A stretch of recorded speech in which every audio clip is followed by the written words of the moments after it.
Okay, so a lot of you guys are asking who's Midday? Who the hell is Midday? I've never heard of Midday. We'll talk about Midday in a second, because I actually know who this guy is. I just, for some reason, didn't recognize right away when the name was read. Anyways, without further ado, spawning in the top left corner of the map, the guy in question, the blue Zerg player from Complexity, representing both Dignitas and Complexity, Midday. And the SB stands for Sound Blaster, of course. His opponent in the lower right, playing for yoeflashWolves. Once again, we find ourselves with the red Protoss player, Haas. Now to get the information out of the way real quick, this is the Acer Team Story Cup Season 3. This is Week 1. This is yoeflashWolves versus Complexity Dignitas. Complexity and Dignitas have an alliance in this team league, guys, so that's why they're working together, and that's why you see players from both teams. We just saw Select. Now, Midday is a player from their Academy team, who I'm trying to think, like, why is this name familiar? He's not competed in any weekly cups. This guy's name doesn't ring a bell, but I forgot. He's like a Grandmaster Zerg player, and I think he's either Canadian or Korean or both or something. It's been a while. I'd have to actually, I could probably just, if I want to be diligent, let me tab out and go to Wikipedia real quick. Yeah. Okay, I was close. Okay, okay, racism aside, they all look alike. My bad. He's Canadian Chinese. There we go. So anyways, he used to be on the Academy team. But now, I guess once Complexity, because they closed their Academy team a little while ago, they recruited some new people as well, and is bumped up to the main roster. So he's a Grandmaster player, guys. You may not have heard of him, but he should be able to put on a pretty good show. But that being said, Ladder Hero Grandmaster might mean absolutely nothing coming against Haas here. ZVP, though, on Daedalus Point, I think we all know which race this map favors a little bit more than the other, but not as bad as it used to be. Of course, the map introduction we have for this is a little bit silly, but this ramp has been long since fixed. Still, though, going to be out of the map pool for Season 2 of WCS, and I don't think anyone's really too sad to see this go. I really do feel TVZs are the best ones to watch on this map, but that being said, this map is still, no matter how you look at it, a really nice map for Zerg players, just bottom line. Haas has actually not done anything cheesy here either, worth noting.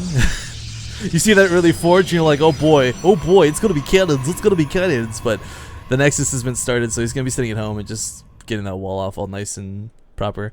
I did pull some drones out here because I think he thought Haas was gonna do a little bit more with that probe. The probe did manage to get out alive, so it's good in that regard.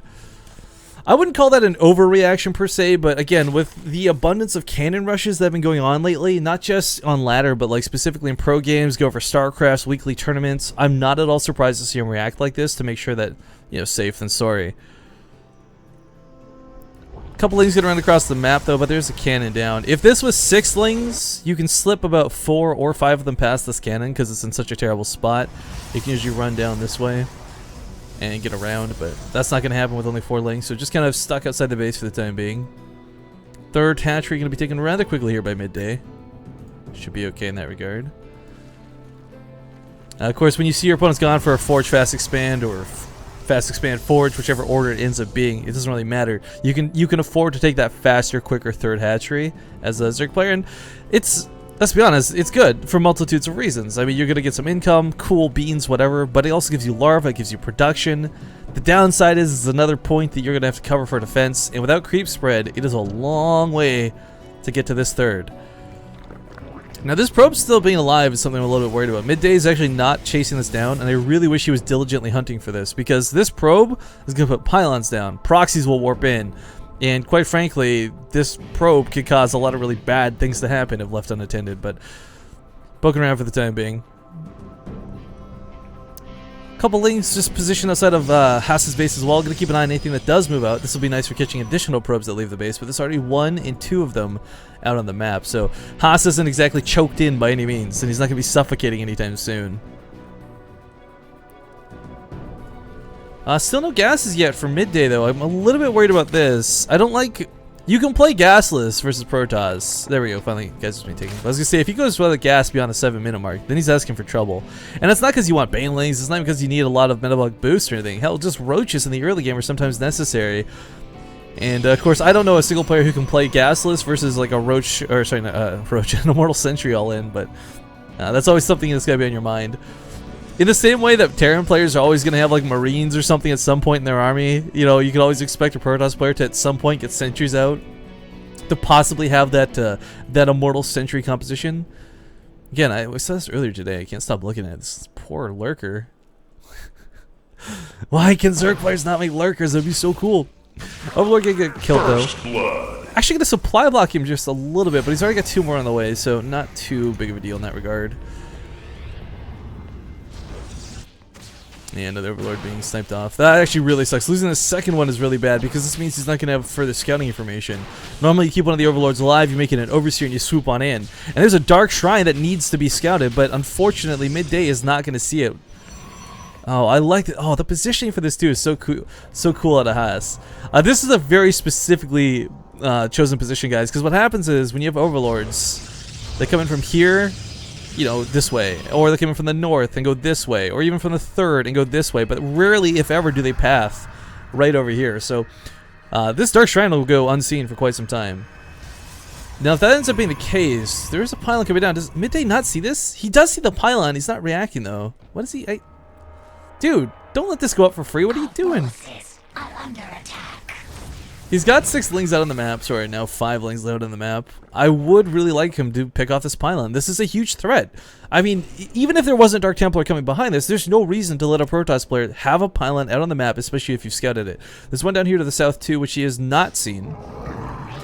Okay, one in the north is starting to get chipped away at, but once the Dark Templar come, it's going to be rough. There's a Spore Crawler, the 3rd Spore Crawler, the natural and Spore Crawler at the main for anti-air defense. So he's got detection.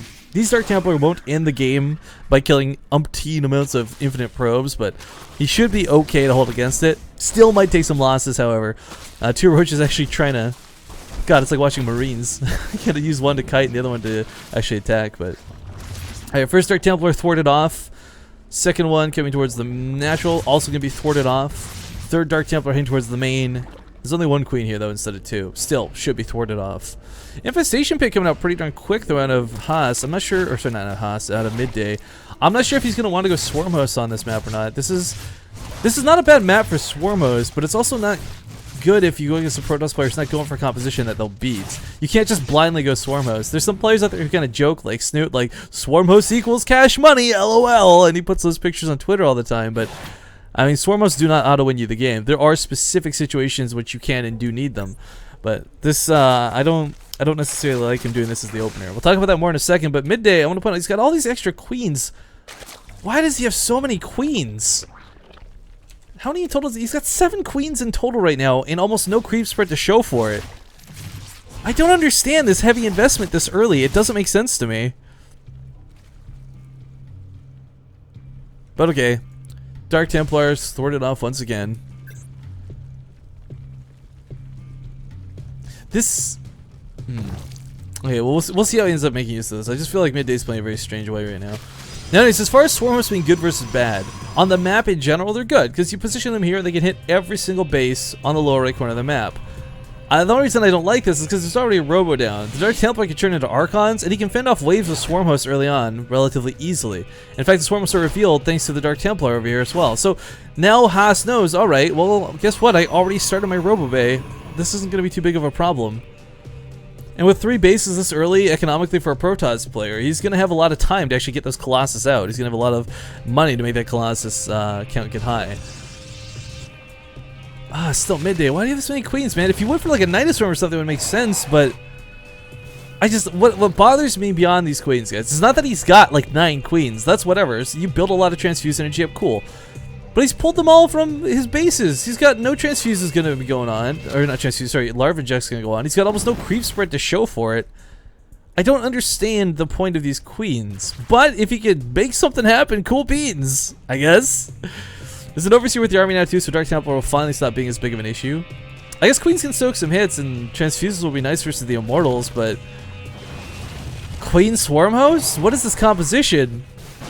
My fellow Canadian, what are you doing? There's an Observer here too, which makes the Swarm Hosts not exactly invulnerable. Actually puts them in grave danger. A couple of Roaches trying to fish out that pylon. Decided to go for the Zealots instead. Finish the pylon! Finish the pylon! Okay, not going to finish the pylon. This base is going to go down. This 4th is completely forfeit. There's no way. It's forfeit. I'm full of funny humor today, guys. You're just going to have to deal with it. But the Swarm Host repositioning to actually hold on to this. So maybe it's not as forfeit as I thought it was. But yeah, the Locust will really chase back a good chunk of these Zealots. Warp Prism coming in though, and this should be what seals the deal upon death, but it's not like Midday is using this base either, so this is not exactly a devastating loss if he were to lose the base. Meanwhile, we've got some aggression poking on the right side of the map while completely distracted over here on the left. The downside to having Swarm Hosts out, guys, is incredibly immobile. It's really hard to reposition. It's really hard to get those locusts going the way you need to when you're chasing down units. And a big warping in the main, not at all unexpected, sending a bunch of zealots here. A couple Dark Templar, I imagine, probably follow up. No, just more zealots. Spine Car goes down. This charge is looking really nasty. A couple of Swarm Hosts do make it up here, but these drones need to be pulled because they're going to die. There we go. He pulls the drones out of this. Lots of queens on this ramp. God! 11 queens!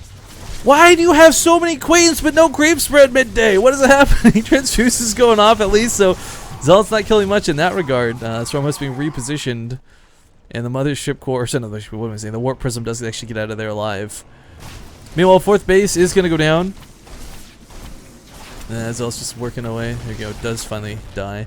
Colossus out now, and producing 2 at a time off of 4 bases. He's got cannons littered all over the 4th as well.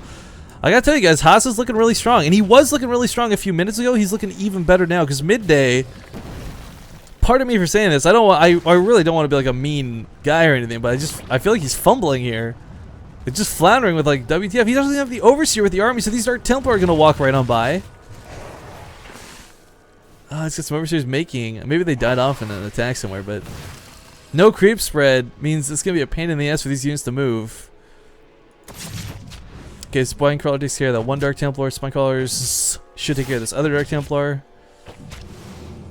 Alright, so he's set in that regard, but this crevasse in the middle of the map is actually splitting up his forces. Otherwise would be deadly and dangerous, but Haas is actually not in position to fight with this.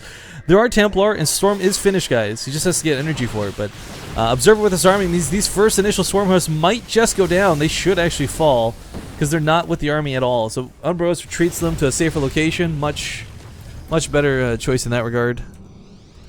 I don't understand this. Like, this is just such a weird composition.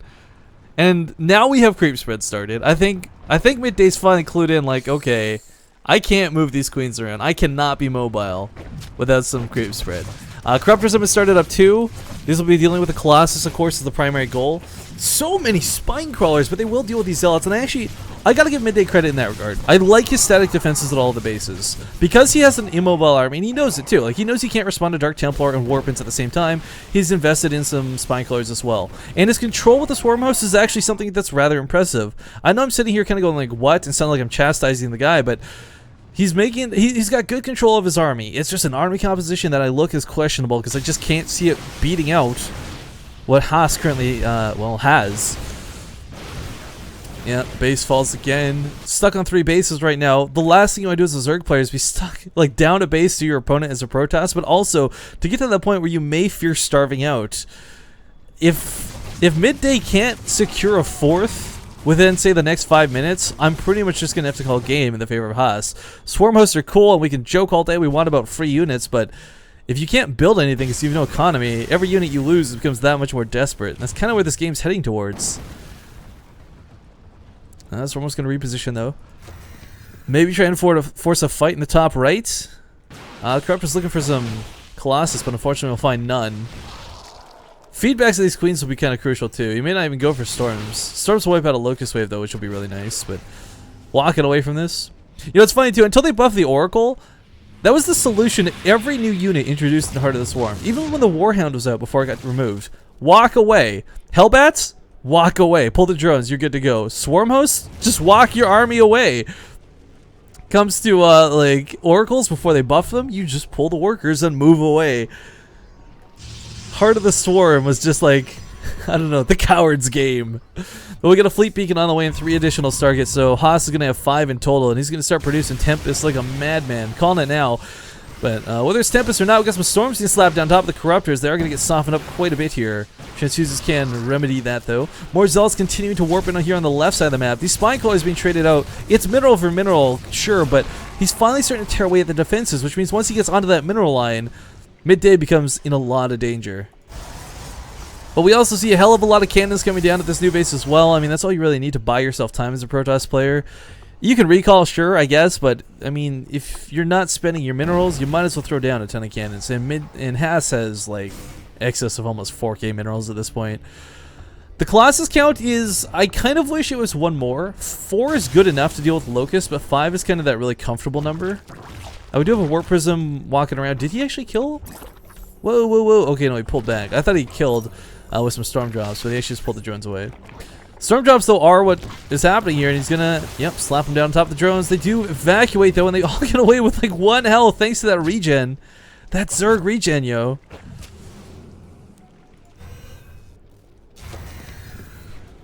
Alright, well, is Riftcast this live? I am cast this live. Hello if you're tuning in, guys. So it's just a bit of a slower game at this point. I'm casting live, but these are replays, so that no one's like, oh my god, the broadcaster's lying to us. It's ridiculous that he hit its replays. This was played earlier this morning, but it was at a time that was way too earlier for anyone to watch if you're from like the North American part of the world, so I'm trying to do this for my fella East and West Coasters. But yeah, it's still game just progresses longer, I guess. I really feel, okay, I'm gonna say it. Normally I love Swarm Host games. Normally I'm all for Swarm Host games. And a lot of people are like, oh, I hate Swarm Hosts. They're stupid. They make the game long and boring and dumb. And David Kim shouldn't move them. I like Swarm Hosts a lot, but I don't like the way Midday's playing them. Because he's not playing them to win, and he's not gaining any ground. He's not doing any damage. He's just being a nuisance. That's the only way I can describe the playstyle Midday's playing.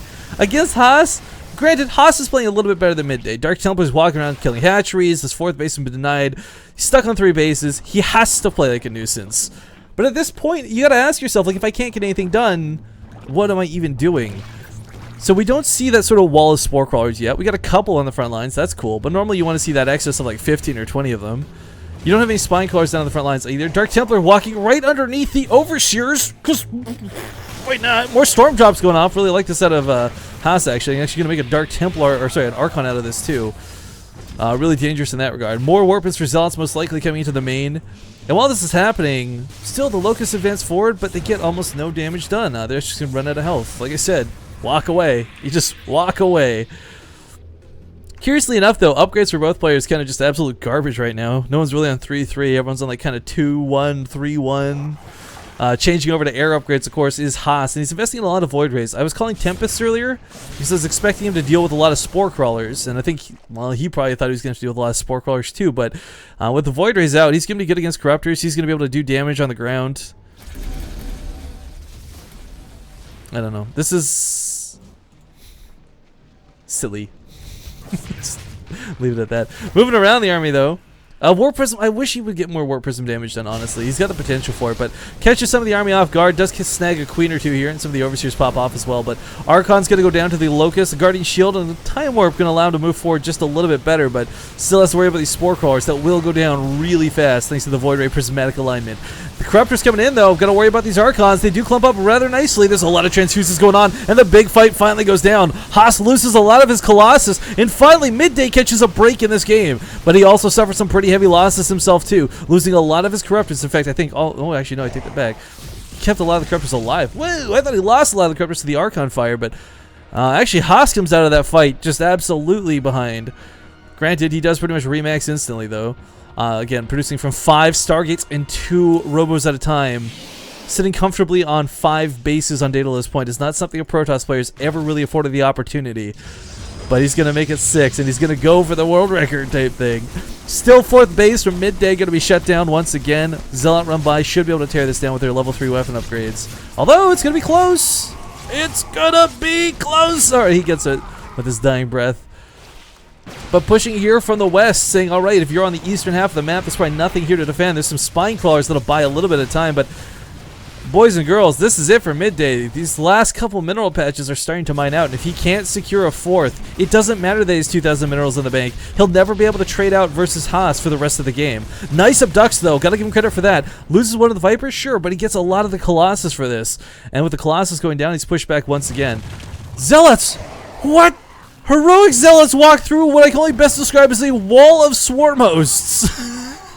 Looks like 2 of them almost get towards that natural base. Looks like 4th goes down again. The Zealots just going to shred workers. Worth noting too, this pylon, if Haas lost this pylon earlier, I think a lot of the harass that's been going on towards this 3rd and keeping this 4th from going up probably wouldn't exist to the same extent. Ooh, 2 Colossus awkwardly got to run in the middle of the map, but yeah, if those 2 scumbag roaches are there to finish off the pylon, this could be a different story. Maybe not significantly different, mind you, but still could be a little bit different. Archon's going to go down as well. Haas starting to bleed out units for free. Granted, he's got an economy. Granted, he's got map control, but he still can't throw away units for free. And if he does, it's going to cost him dearly. A couple Zealots going to finally get cleaned up by these swarm hosts, but I think at this point, guys, like I said earlier, I think it was 5 minutes ago at this point. I was actually trying to remember the time, but I forgot. It's pretty much like if he doesn't have that 4th base down, I don't care that Haas loses his army 10 times over. I think Midday's going to lose this game. And I say this only because he's going to have no economy to fall back on. He's long-distance mining. He could throw it on a hatchery, but he knows better not to. Because if he does, he's just going to lose it again and again and again. Lots of Tempest being made right now. And of course, let's not forget a few patches. Or I think it's the most recent patch, but a couple of months ago, they got the bonus damage versus Sturs on their ground attack, right? It doesn't show up on the tooltip. I thought it would. No, I don't play Protoss. Scumbag raised, am I right? Corruptors are going to go down, though, getting way too ahead of the army. They're going to pick off one of the Tempests or two, but really not worth it when you consider the fact that, again, Midday can't really afford to replace his losses, whereas Haas is still sitting on 5k minerals and almost 3k gas. It doesn't matter how many times he loses this army. He can produce it again and again and again. In fact, he's making carriers. Hell, I wouldn't be surprised if Haas made a mothership just to be like, you know what? Take this. But okay, forcing a fight out once again. The Vipers do go down. Queens are trying to transfuse, but the Void Ray damage is pretty darn good, and the Tempests are adding a little bit extra to this fight. And the Colossus is completely backed up. Unfortunately, the Stalkers did blink away from the army. They're going to pick off this hatchery, which makes even longer distance mining to the natural base. 2 mineral patches remain. These 2 mineral patches are the lifeblood of Midday. As soon as those go down, I'm pretty sure he's screwed. I like the carrier swap, by the way. It sounds so silly. Carrier hype! Yeah, it's. I mean, the carrier is kind of an interesting choice to add in. I don't think this is for any sort of actual tactical ability, other than drawing the fire of the Spore Crawlers as he moves forward with the Interceptors. Maybe catches a couple Corruptors on auto attack mode. I don't know, but I mean, carriers are not bad. In fact, I know he's actually investing in 3 more of them. Titan. Titan and I want to say Stardust, or no, someone else. So they've both been using carriers as far as the anti-swarm host maps go, especially on like heavy rain and whatnot. But as we see here, the carriers go down really quickly, which is why you don't invest into them a lot of the time. But if the Corruptors had died before the carriers were out, these would have been magnificent to have. Queens of the front line spamming transfuses, the Corruptors in full retreat. Stalkers do have to blink away as well, but Haas, kill that 4th base and you win the game. Midday is on his last base mining finally, but he's got no way to defend against it. And Zealot Warpins all game have been tearing that base down relentlessly. Blink Stalkers are just going to kind of go for it. They pick off 2 of the Swarmers on the way, but there's nothing here to defend this. Drones can maybe be pulled. I say maybe with big emphasis on maybe. Colossus out to deal with the Locust. The last couple Corruptors are going to try and do what they can to the Tempest, so you may actually be able to clean this up as a Void Ray. It's got some decent damage, but the Queens are just, again, with those transfusers, so nasty to deal with. A lot of Stalkers being warped in, though, and this kind of cuts the line. Doesn't kill the base, but man, did he kill a lot of the workers. Down to 29 drones at this point. Midday just simply doesn't have a lot going for him as far as economy goes. Second wave of Locusts coming in will clean up these Stalkers, but what use is mining off of a base if you have no workers? God, this game. Daedalus Point, ladies and gentlemen. Does Midday even know about the top right base? He doesn't even know about this base! He doesn't even know about the bottom bases either! He's got no map control, and as a Zerg player, that's kind of your primary thing. You've got control of the map. You know where everything is, and that's what lets your swarm host be so aggressive and so abusive. But again, I really feel like Midday's been playing this in what I can best describe as a nuisance of a play style. This is not aggressive, it's not defensive. He's just been annoying this entire game with the swarm hosts, and he's got not a lot accomplished for it. Granted, we look at the resources lost, and you think like, okay, there's the free units coming into play. There's the free units getting a lot of damage done. But it doesn't matter how many units you lose as a Protoss player if you're mining from every base on the map. Zealots are going to try to knock down this hatchery. I think they're... actually, they should be shutting down with the second wave of Locusts. Although it's, once again, going to get a little bit scary in the red. And finally says GG. Out of money, out of time, and out of any way to deal with this, yoeflashWolves Haas will take game number 2. Now leading this series 2-0 over his opponents.